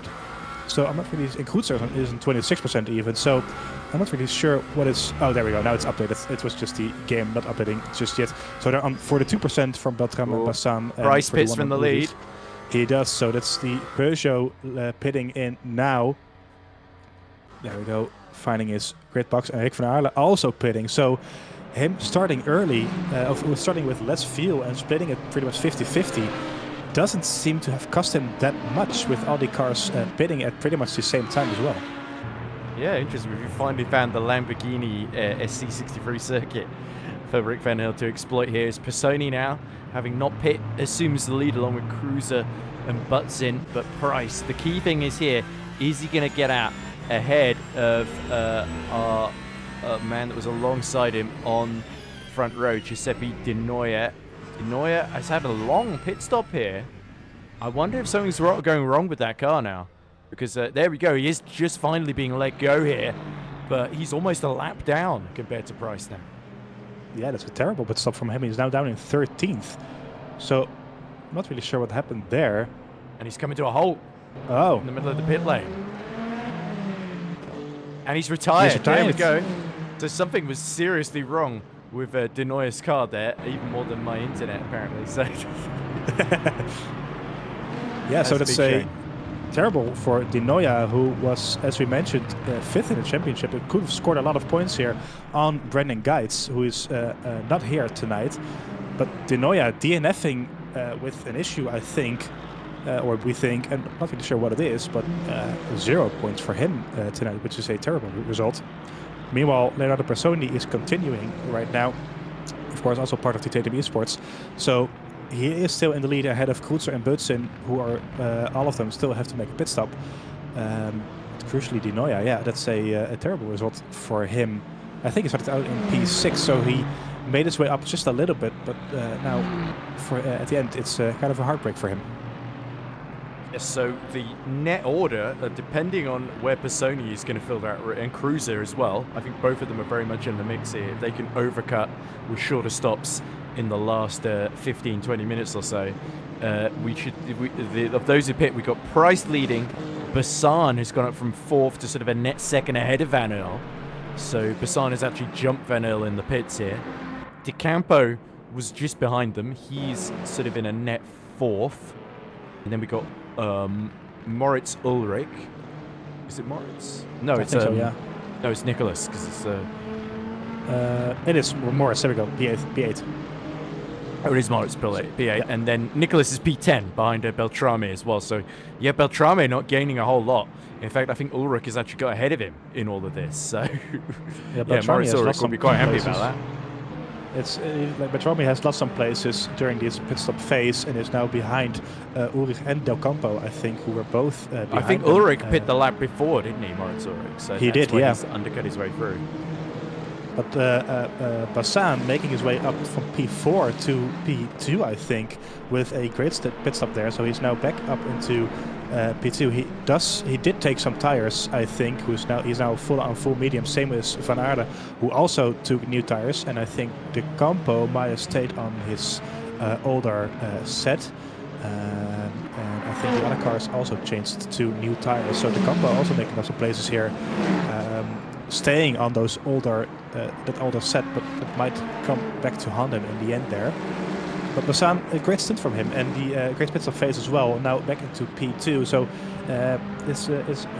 he started on pole, of course, just about 40 minutes ago, but he could still be in potential for the win here. It's interesting that only De Campo and Fidele have stuck with the mixed set of tyres that they started on. Everybody else has switched to just full mediums everywhere. So the gamble has not paid off for very many people, has it? As now we see Moritz Ulrich really pressurizing the back of Mattia De Campo in that 499P, number 51. They're both absolutely pushing the limits. Luckily, there's plenty of runoff here that enables them to do that. So Moritz Ulrich then getting into the toe and trying to get that 499P, the white, black and blue 499P ahead of the more traditional red and yellow 499P. As we look at Bassoni, definitely running along, and Cruz and Butson know they've sort of got to run long to make this strategy work, because if they pit now, they'll definitely come out behind Price, Bassan and Valdel. But if they extend, there's a chance that they might be able to get another gap with a short enough pit stop with least enough amount of fuel needed to finish the race being added to the car that makes it worth staying at. As Previato trundles into pit lane, he was not having an amazing race. It looks like this might be a stop that puts him near the back. In fact, he is last now, behind Fidele. Yep, I thought they already made a pit stop, but I might be wrong there. So I'm interested to see if this is a drive-through. Yeah. So this could very well be those track limits that I was talking about with the pit lane entry, or just track limits in general. But it's a drive-through from him, so that puts him out of contention pretty much on this race, as he is now the last running car, I think, with Lapierre in the pit lane still. Manisha versus Lay again. Lay trying to go around the outside. You can see Barrier trying to put the pressure on Hannah in the background as well, but Lay this time is right alongside. But again, Manisha's just going to do the same thing, isn't he? Long on the brakes, force him to go long around into turn one. The Corvette again emerges ahead, and Manisha has just got to keep this up for 18 minutes more, but it's so difficult to do because Lay is just so quick. Especially through the corners. I think the Corvette just about has the edge down the start-finish straight, which is why Manisha can just, even if he doesn't have an amazing exit from the car on the corner, he can just extend the braking zone and do just enough to hold on there. But yeah, the American muscle versus the sprightly Lexus then, and it's quite close between the pair. But look at Hannah. He's having to get defensive against Barrier as well in the background. Yeah, it was pretty much copy-paste for what we saw a couple of laps ago between Manisha and Lay, who is still trying to pressure Manisha and making mistakes as he goes a bit wide there. So this could be another opportunity for him coming through turns 8 and 9, but this is so high speed that it's very difficult to put your car anywhere other than the racing line, as it is Price there coming through as well in the virtual net leading hypercar Peugeot 9X8. He is the first hypercar in the field who has made a pit stop now in P4. But Manisha still hanging on here. Of course, all these cars still have to make a pit stop within the next 17 minutes. So this could all be turned around on his head with the different times of pit stops that these guys have to make. We haven't seen the virtual energy yet of the LMGT3, so there might be a bit of a difference there. I don't think we've ever seen it at any point throughout VMS coverage, so I don't think it ever shows it. I think all we got to go on is sort of roughly how much fuel they've got, because it's never shown us in the broadcast. You could be very well right there, yes. Anyway, then. As you're about to say, Bassoni continuing to lead, and I wonder how long he can extend here. He's certainly not going to try and go all the way to the end, because he would be saving a lot more than he is right now, being caught hand over fist, because that's what Paul Lepere was trying to do in the Platinum Split here last season. And he's pulled a long way ahead of Cruiser and Butson, though. And Butson you'll recognize, of course, with the distinctive green and white livery there, 499P. But we've got Cruiser some seconds behind, and it'll be interesting to see. Bassoni could well be doing enough to get onto the overall podium, depending on this. Is the problem of not having any live timing, because well, I guess we don't really know exactly how long the pit stop would be either way. So there's a bit of uncertainty regardless. As we see the 367 getting out of the way as quickly as possible. Is that Belchionetto who, of course, pit before anybody else? Indeed it is. And the 367 finds itself, he's out of traffic, but he's having a very, very lonely race near the sort of mid-pack of the field, I think. Yeah, I think looking back, it's not the most exciting choice that he could have made, but it's still going to be interesting to see where this strategy ends him up at the end of this race. 15 minutes to go, because Cruz is there coming through towards turn 1 with Butsin. I think about a second or 5 behind him in the, like you said, very distinct, bright green and blue Ferrari 409P. There we have Previato, who is now down in P12, almost being lapped by Butsin, with him serving the drive-through penalty we just saw earlier. So a race to forget for Previato, who was up there at the top half of the midfield at some point, but now all the way down in P12, not really looking like he can score some points here tonight. Taking a look at the virtual energy. Yeah, exactly, with Passoni on 8%, Kreutzer on 11%, so I think that's like a lap more. But it should be around, I think, 3 laps or 4 laps left for him. So I don't think he's going to make it to the end. But yeah, I wonder if Cruiser might be trying to, though, because remember in Fuji, he lamented that he was fighting for the win for quite a lot of that, then had to pit later on and finish like 6th or 7th. And he felt he could have got a lot more out of that one. So I wonder if he thinks that this is a Fuji scenario and he doesn't want to get caught essentially with his energy dripping between his fingers here. He's going to save it for as long as possible and pit on the final lap if he absolutely has to. But yeah, I think Price with 28%, he's going to catch him regardless. Butsin might even catch him before he pits, such as the difference in pace here. Yeah, I think with 9% it's going to be very difficult to make it. You're going to have to save so much virtual energy that it's not really going to be worth it, especially looking at the percentages of Price and Bassan both in 27%. So I think it's going to need a lot more to not make a pit stop. It's 8% now, so I think we can expect him in about 2 to 3 laps. There we have Lucas Kreutzer in the blue BMW M Hybrid. Butsin on 4%, so he's probably coming in either this or next lap as well. So we're going to have to wait and see where he ends up. I think he'll be around P7, so that's like a net P5, 6, I think. Just purely based on a feeling. On the gravel. A bit wide there. On the gravel. Another track limit you don't really want to see. So we have a replay there of Kreutzer. I think that's live. But it's showing live there. It's just the graphical experiment there that I don't think quite worked as intended.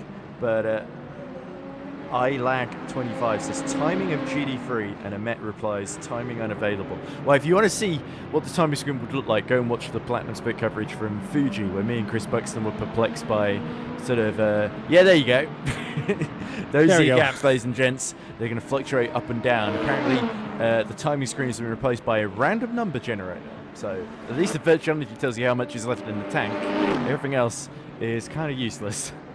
Yeah, and once again, this is an issue on the side of Le Mans Ultimate. This is not our issue or fault. It's pretty much just the system, the way how Le Mans Ultimate works at this point.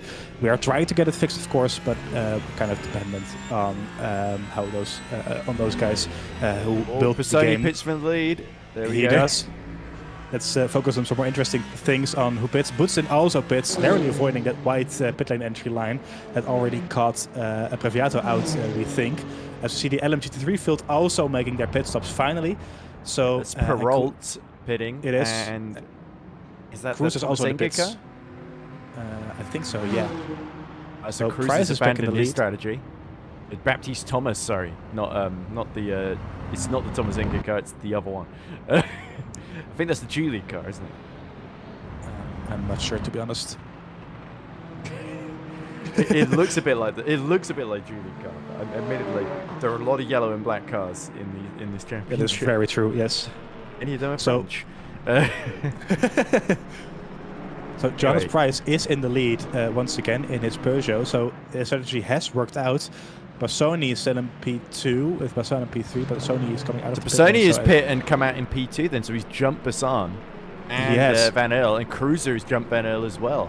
So Rick Van Earl has gone from fighting for the podium to down to 5th. but that would still be a lot of points for the Dutchman. If he can get this to the end, he's got 27%, so he's actually got more than Cruiser in front of him. So Cruiser tried to save a bit so he could have that shorter stop, didn't he? And that's why they've all come out ahead of Butson, who has ended up down in 8th. Yeah, so great strategy from those guys, and Bassan, as we mentioned, from 4th to 3rd as well during this pit stop phase. So the big loser here is Rick van Aerle, as we kind of expected him to be with the high fuel consumption on that Lamborghini. There we have him now in P5, followed closely by the Campo in the number 51 Ferrari, and Ulrich also behind closely. Moritz Ulrich, that is, in the white and blue Ferrari 499P. So Van Aerle, the big loser here with the high fuel consumption on the Lamborghini. Not surprising, maybe a bit sad, of course, with him being up into P3 all throughout the race. But P5 would still see him score some good points finally after 2 0 points on the or 1 0 point and a DNF on the board. So this is a wow, going side by side there, Ulrich and the Campo into turn 16, but not making it stick just yet. But Ulrich is trying to fight his way past Campo here. You can tell time's starting to run out in this race. We're below 10 minutes remaining, and the drivers are starting to get a bit impatient now. So no surprises to see Personi, Cruiser, and Butson. Is it Butson or Bootson? I always keep getting it wrong. But they've all stuck with the mixed set of tyres that they started on, just so that they didn't spend any time more in the pits than they absolutely had to. But there's Giacomo Matrese, who is really started to pull away, hasn't he, from Alexandre Lay has gone up. So we missed a whole load of stuff in GD3, haven't we? Or am I getting mixed up here? Because I thought Kalkov was second. He was, yeah. So I think Kalkov made his pit stop already, as Matrese is also making his pit stop now. Actually, the lead does continue. So multiple guys making their pit stops in LMGT3. Manisha's also pit as well. He is, yes. So it's going to be interesting because Lee, of course, was kind of stuck behind Manisha all throughout the race. So we're going to have to wait and see where he ends up afterwards. And Manisha, I think he was in 3rd, wasn't he? So behind Kalkov. So he remains behind Kalkov, as we see Hanna, Nonnemacher, Barrier, and Weisenberger also making their pit stops in LMGT3. De Bueno still continuing as well. There we have Nonnemacher sideways in the pits, isn't he? Being pushed in by his virtual crew. Luckily, it doesn't really cost you any time to do that, but it's not ideal as he continues on as well. So where does Manisha end up in all this? He is currently behind Hanna and Barry, but I'm not sure if those guys have made their pit stops just yet. I believe they have, actually. So I think Manisha, trying to go up the inside of Valentin Barrier there. So now, far from, he had one Lexus behind him, now he's got the other Lexus immediately in front of him. So yeah, Manisha needs to make this move quickly for the sake of the rest of his race here. So this is absolutely critical. But at the moment, Barrier, appropriately enough, holding him up. That is a very appropriate indeed with that name. But this could mean that he has lost several positions here to the guys in front, which is, he was running up in 3rd, which would have been a great result here. But right now he's kind of fighting for around P5, I think it will be, with these guys up ahead. Alexander Hanna, you can see right there with the Lamborghini just in front of Barrier in the 2nd Lexus. And as you rightfully mentioned, so he was almost making contact there, but passing him in turn 10. Potentially here, holding up the number 3 Ferrari there, but he does make the move stick. I do think, yeah, he does. So that's a great move there into turn 10 of all places. Very high speed and very dedicated by him, but Manisha getting past Barrier there in a very nice move. Yeah, and as I say, could not afford to be held up there. Now the hypercars are sweeping through as well. You see Cruiser, I think, with Van Earl all over the back of him too, as Matteo De Bueno pits from 2nd, and that's Lay also being serviced as well. So Matrese is going to come through, retake the lead. Kalkov will retake 2nd. I think Hanna will move up to a net 3rd, or unless Lay has a very, very quick stop here. There is Alexandre Hanna. Is it? No, that looks like it's Kalkov. It's Kalkov coming through, so Lay may have actually done just enough to get up to 3rd here. I think he did, yeah. So ahead of De Bueno, Hanna, and Manisha, who is still in P6. De Bueno coming out in P5, that is, so just behind Hanna, but in front of Manisha. So, as I said, That Venetia shows losing you- out. Venetia just lost so much time behind Barry. Yeah, 3 places that is.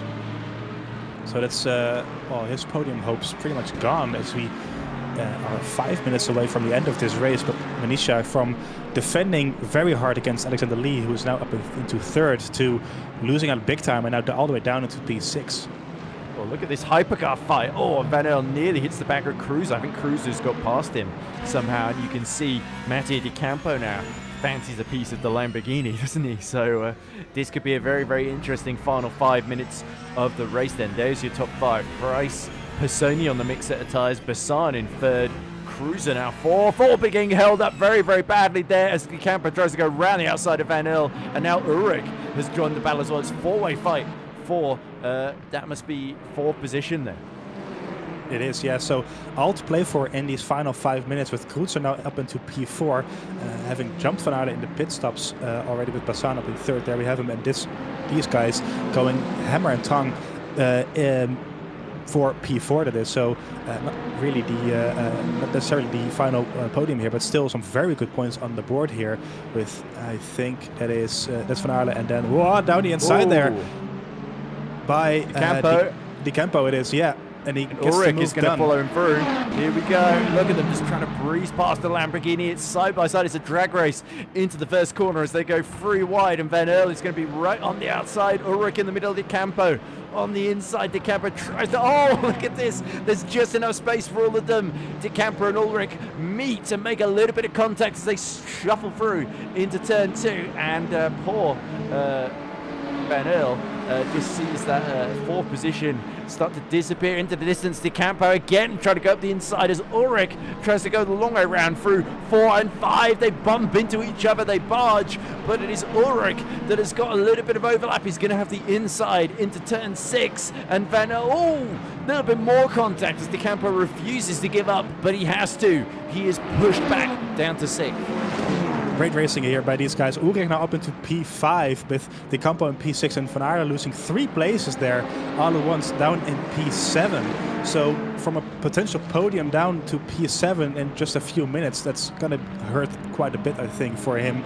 And that was because he had to back off for the GT3 of Matrese, who was leading the He did, yeah. So at the final corner, he played it safe and lost out as a result then. His only hope now is these guys will burn up Virtual Energy fighting each other.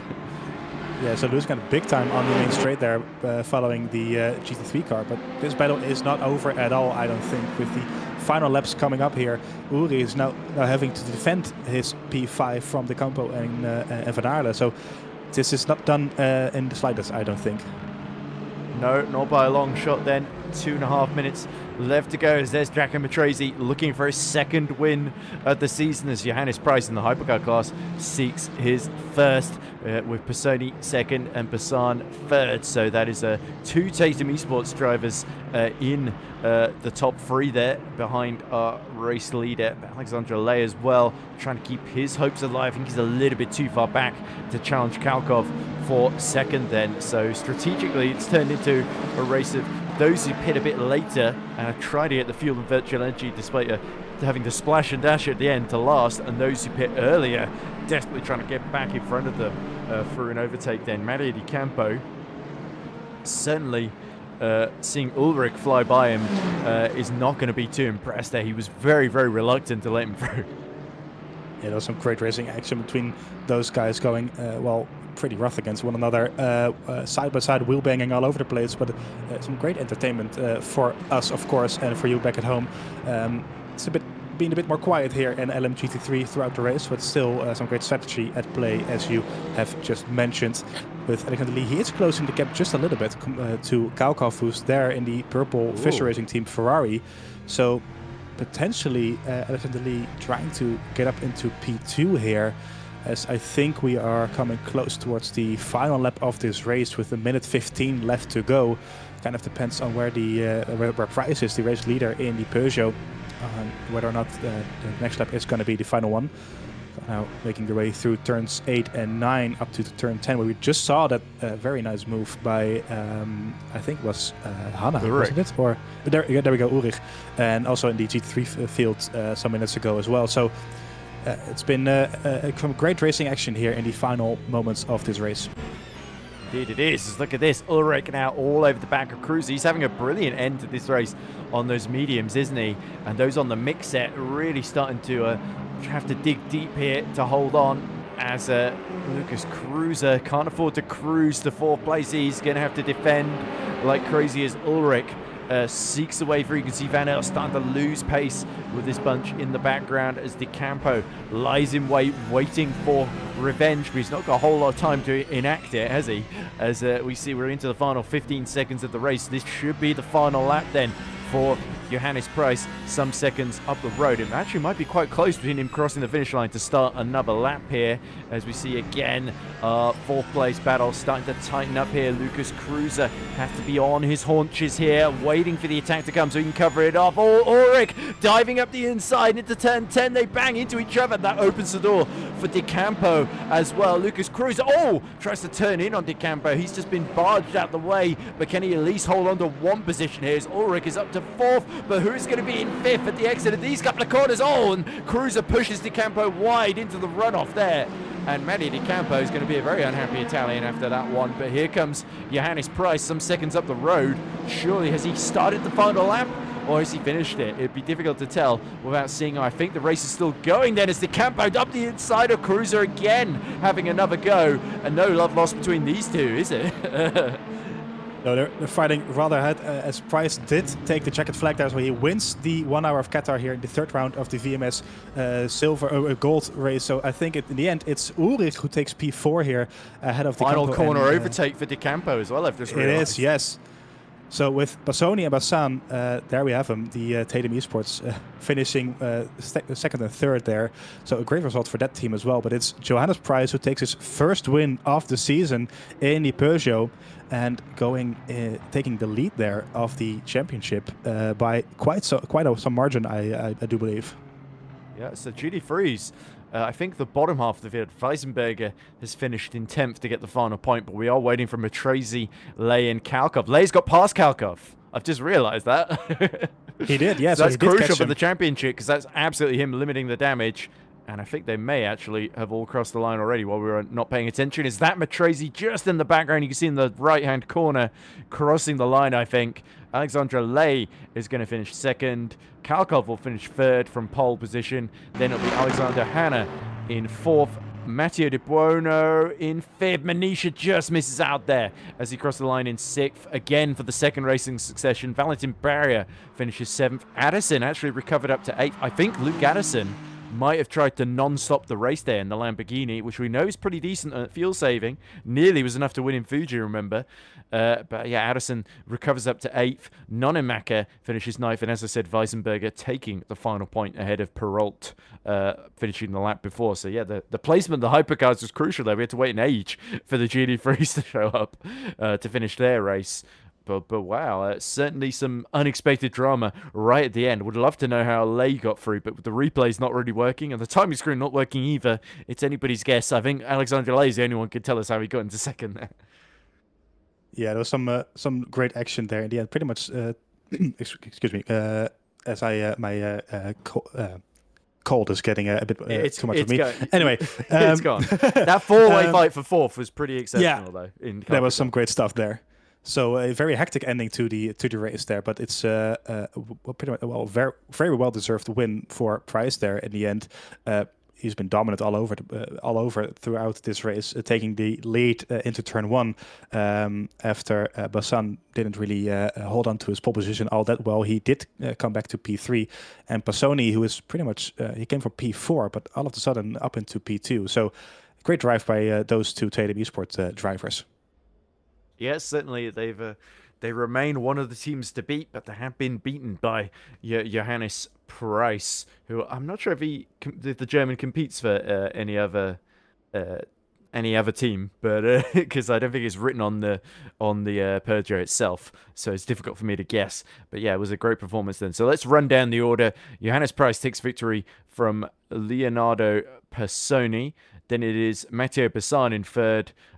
It is going to be Moritz Ulrich who takes his best ever finish in 4th with a late charge. Some brilliant racing between himself. De Campo just takes 5th from Cruiser at the final corner. Lucas Cruiser will again be disappointed. Van Earl gets his first points of the campaign in the Lamborghini in 7th. Marvin Butzin finishes 8th ahead of the other Ulrich of Nicholas in the Toyota, also getting some of his first points of the season. Beltrame, who won last time out, was a somewhat anonymous 10th, lost ground after the pit stop.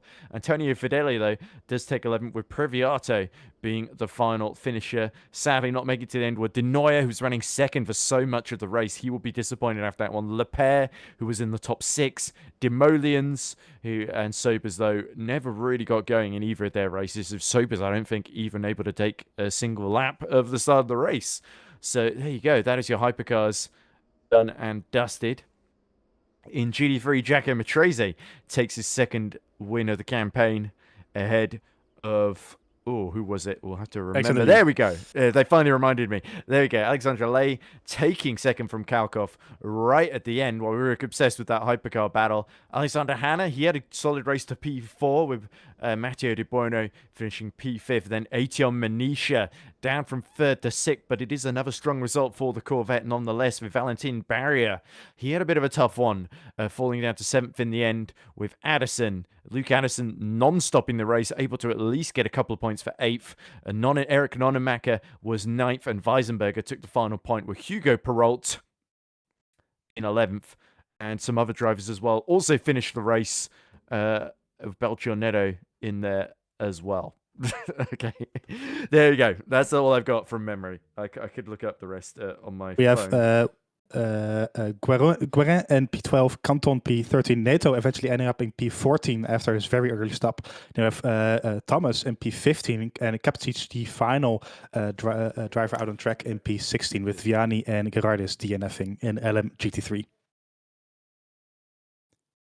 And of course, as usual, for all the drivers who do want to have a quick chat with us, please do hop in the Discord channel. We already have Leonardo Passoni in there, so I think I'm just gonna drag him right in as Ed will join us again. Oh, sorry about that. No worries. And I think I'm just gonna drag Leonardo Passoni right into our little commentating box. I'll do it too. There we go. So we're now joined by Leonardo Passoni, who finishes P2, his best ever result. Congratulations, Leonardo. Tough race, though. Looked like you had to really fight to make that strategy work in the end. Yeah, thank you very much. Good evening, everyone.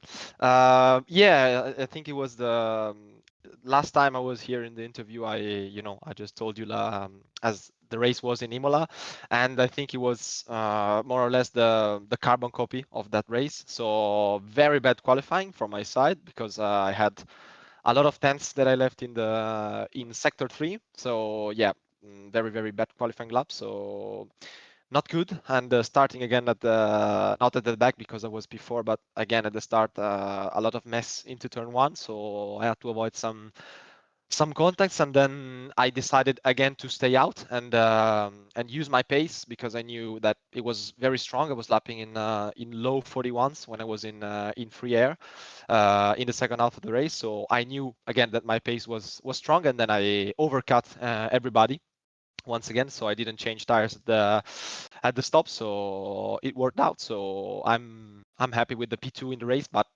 if I want to win races, I have to capitalize more in qualifying and in the race starts. That's it.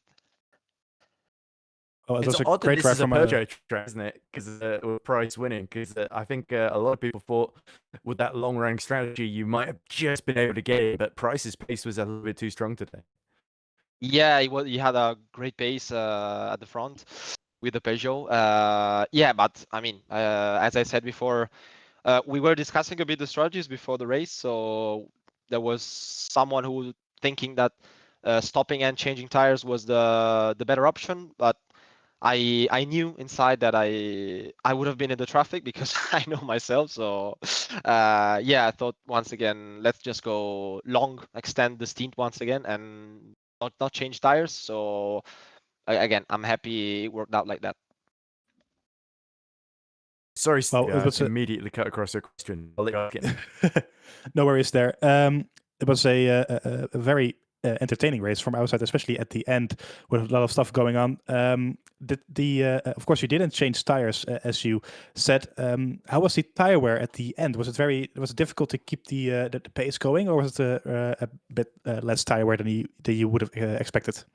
Honestly, I didn't have a look at the percentage, of the tire wear, but honestly, the tire felt good at the end, so it was not too bad. The wear was less than I was expecting because I had the hard front left. So because all of these high-speed corners that required a hard tire at the front, so I think the wear was, less than I was expecting. So at the end, the feeling was just very good. I was just very smooth in the final laps because I knew that I had some gap behind and I just had to manage. So yeah, from my side, the tire felt pretty good until the end. Leonardo, after Imola, we joked P3, so you did sort of P2, and then you finished P1 in Sebring. So far, you're living to that, aren't you? So, because you were P4 in Fuji, of course, as well. So, one position higher every race. I'm not doing it on purpose, I tell you, because Could have fooled you me. could think that I'm doing it on purpose. You're doing it on purpose. You would have won today, yeah. No, let's hope next race will be. I don't. It's Sebring next race. Yes. It is. Okay. No, I mean I have never tried Sebring with these cars, but I quite like the truck. So yeah, let's hope for another good race, and hopefully I have to capitalize in qualifying because today I was really, really, really, really bad. That's all. Fair enough, but you absolutely more than made up in the race then. So congratulations, Yeah, Leonardo. Thank you P4 very is not much. completely awful in quality. Let's remind you of that. But yeah, P2 in the race, Yeah. absolutely brilliant. So thanks for talking to us. Ciao, ragazzi, and all the best for the rest of the season. Ciao. Thank you very much. Thank you very much. Ciao. It's a good thing all the Tatum East drivers are Italian, so I don't have to think about that too hard. Okay. Anyway, let's talk to benefit in P4 from 9th on the grid, Moritz Ulrich.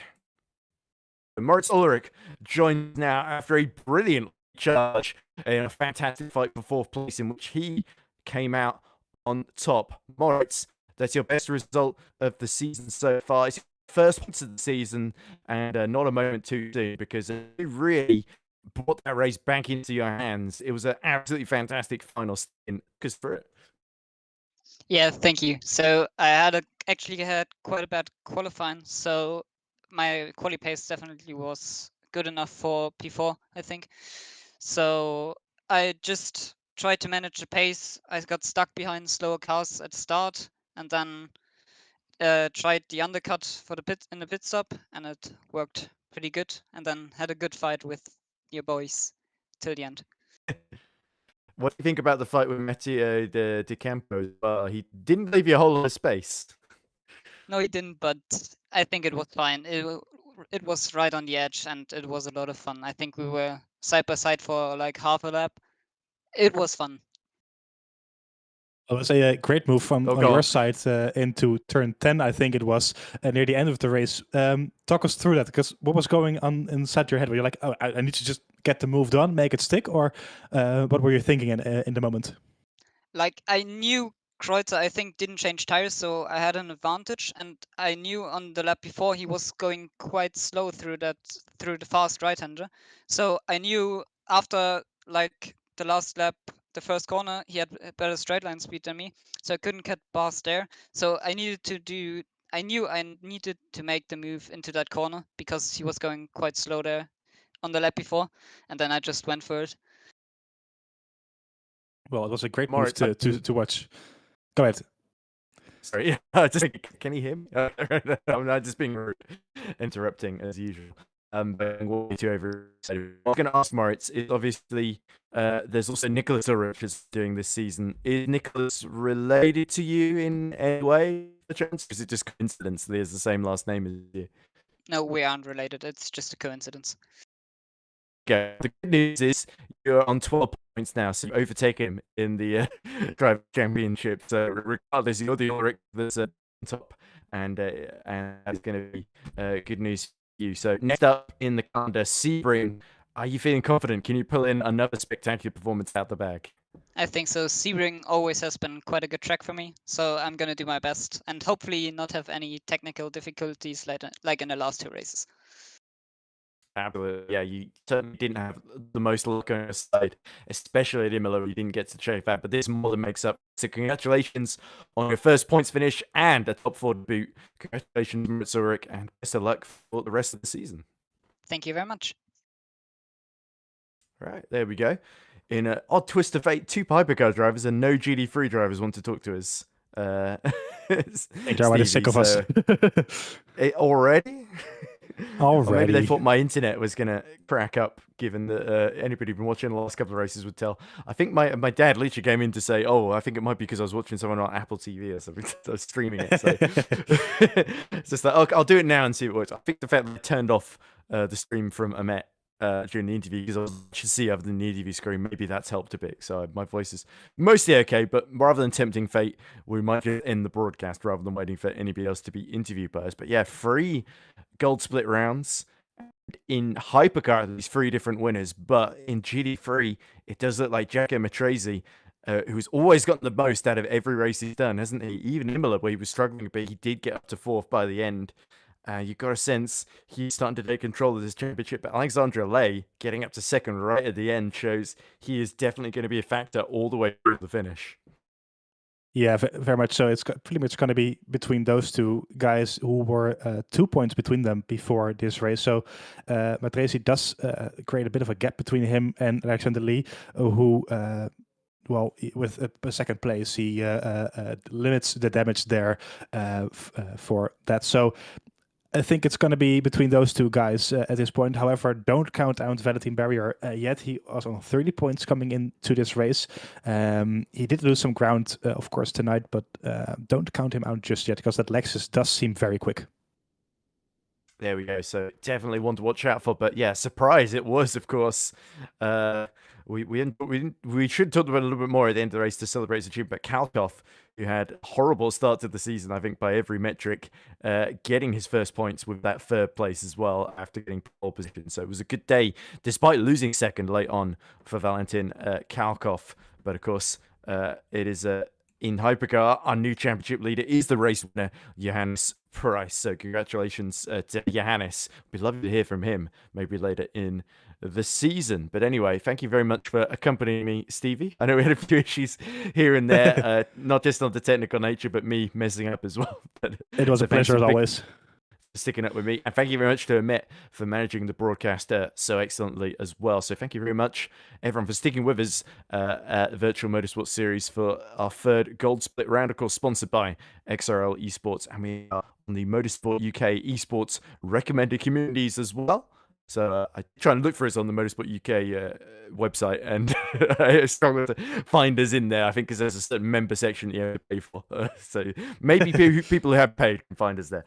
But anyway, nonetheless, I've been able to thank you very much for watching round 3 of the gold split, round 3 of the platinum split, which I think also takes place at Sebring, funnily enough, will be next Sunday. But we've also got bronze and silver in between then, if I'm not mistaken. And of course, our next gold race at Sebring will be in 2 weeks' time. So make sure you don't miss it. I think next gold race is going to be immediately after I do some go-karting commentary at Milton Keynes. So I'm going to be shattered, Stevie. So it's going to be a role reversal today.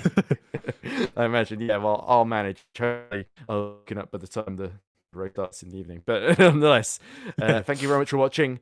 We'll see you for Platinum Split next week, or that's when you hear from me. But Stevie will, of course, take you through gold or silver or bronze, whichever color it is that happens the bronze, next Friday. Yes. Friday, bronze coming up, yes. So very much look forward to that. And yeah, congratulations once again to our winners, Johannes Price and Jacko Matrese here in Qatar. Thank you for watching, and bye for now.